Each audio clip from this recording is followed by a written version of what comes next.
Hello, welcome back. Today we're going to talk about wrist health. So in yoga, as you know, we spend a lot of time on our hands in downward facing dog, tabletop pose, and that requires our wrists to be strong and flexible. When we're first starting out our practice, that's not always the case because our wrists aren't really used to holding the weight of our body. And so a lot of beginners, students, or even if you haven't been practicing for a while and you come back to your practice after a long time, your wrists really start to feel it. You feel it along the tops of your wrists, or a lot of times people feel it here at the bone, the base of the thumb bone here.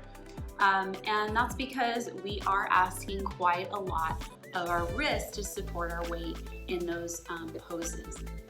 So today is all about bringing some strength and some flexibility into the wrists to prepare the wrists for your yoga practice. Now the first thing, when you come into a tabletop pose, one of the things you want to look for is spreading the fingers wide and pointing the middle finger, the longest finger, towards the top of your mat, and then allowing the other fingers to kind of splay out and distribute the weight of your arms. You also want to kind of look at the crease of your wrist, and you want that to be parallel to the top edge of your mat. Now say you're here and you're like, this still doesn't feel awesome. You can actually try bringing your fingers together like little mitts and see if that helps. A lot of times if our fingers are spread wide, that can increase the pressure right here at the base of the thumb. So you can play around with both of those configurations with the hands.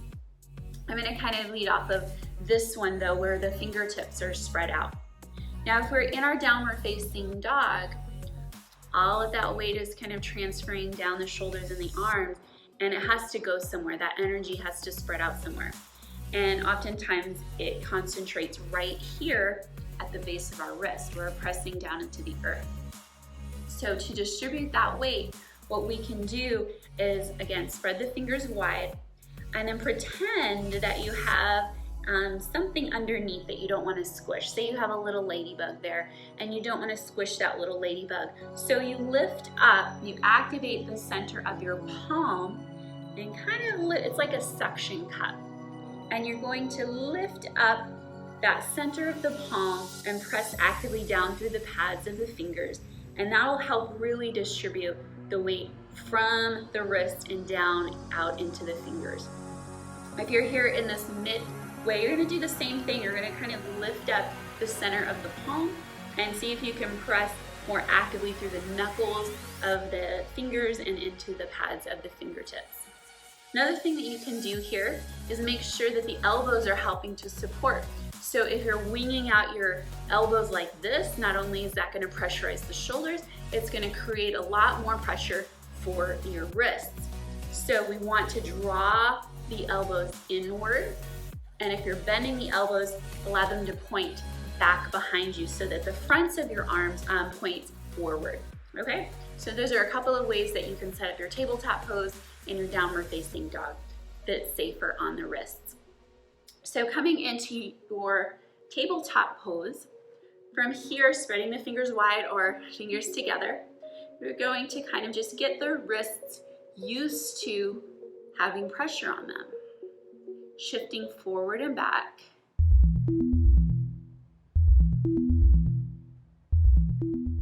And if that feels fine, you can go to the next little stretch. So take your fingertips out to the sides, so they're pointing towards the edges of your mat, and begin to gently sway from side to side. Notice what's happening in the other parts of your body, the shoulders, the jaw. Just relax everything else. We're focusing on those wrists today, seeing how they feel. You might feel some sensation there, and that's okay, just as long as it's not pain. If this feels okay, try pointing your fingertips back behind you. So turning the hands all the way around so that the front, or the wrist part, the bottom of the wrist here is pointing forward. And then from here, slide forward and back.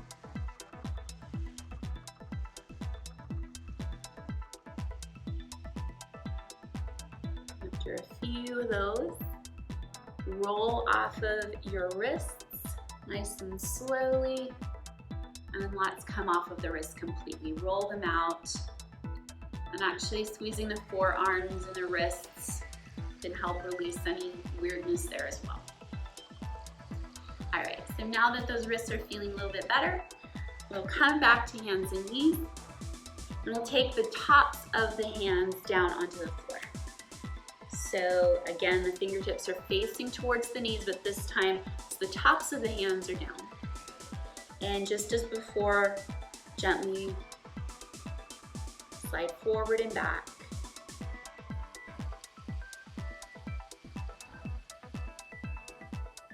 And not putting a whole lot of pressure on the wrists, but just testing out the waters here. And then just as before, rolling off. Roll out the wrists. Feel the sensations there. Again, our wrists aren't used to doing that sort of work on a day-to-day basis, so you are going to feel something. Don't shy away from it. Know that you are building strength. All right, so the next thing that we're gonna do is come off of the wrists completely and come up to seated. And this is a great exercise to practice when you're sitting at your desk, say you're doing a lot of computer work. You'll want to incorporate some of these exercises just to counterbalance this action. And carpal tunnel, you might experience that in your wrists.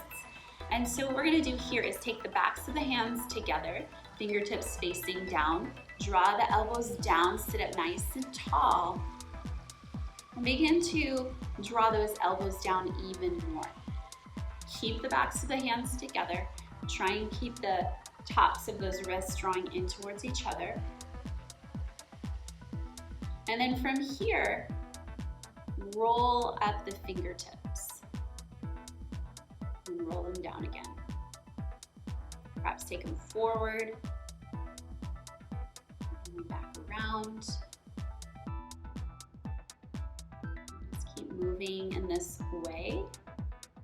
Continuing to draw the elbows down. Roll out those wrists. Squeeze out the forearms.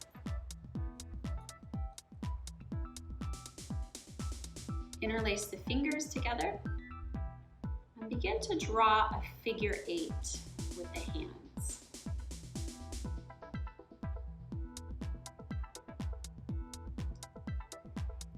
And then see if you can do the opposite direction. This one's kind of tricky.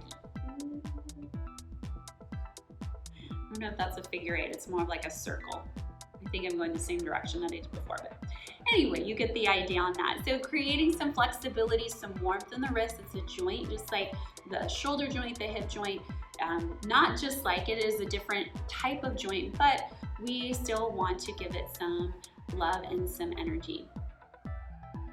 And then anytime in between poses that you are feeling a lot of pressure on your wrists, take a break, come out of the pose, whether it be downward facing dog or even tabletop pose. Come off of your wrists completely, massage out your wrists, maybe come back to one of those exercises. You always have that available to you. Sometimes in a class setting, it's hard to break away from what everyone else is doing, but I do encourage you to really listen to the sensations in your body and honor those sensations, because if you don't, then you might end up injuring yourself. So really listen to your body here. And if you have any other exercises, maybe there's some that you know of that I didn't cover here, please let me know down in the comments. I'm always looking to learn and expand my knowledge and then share it with you all. So thank you for joining me today.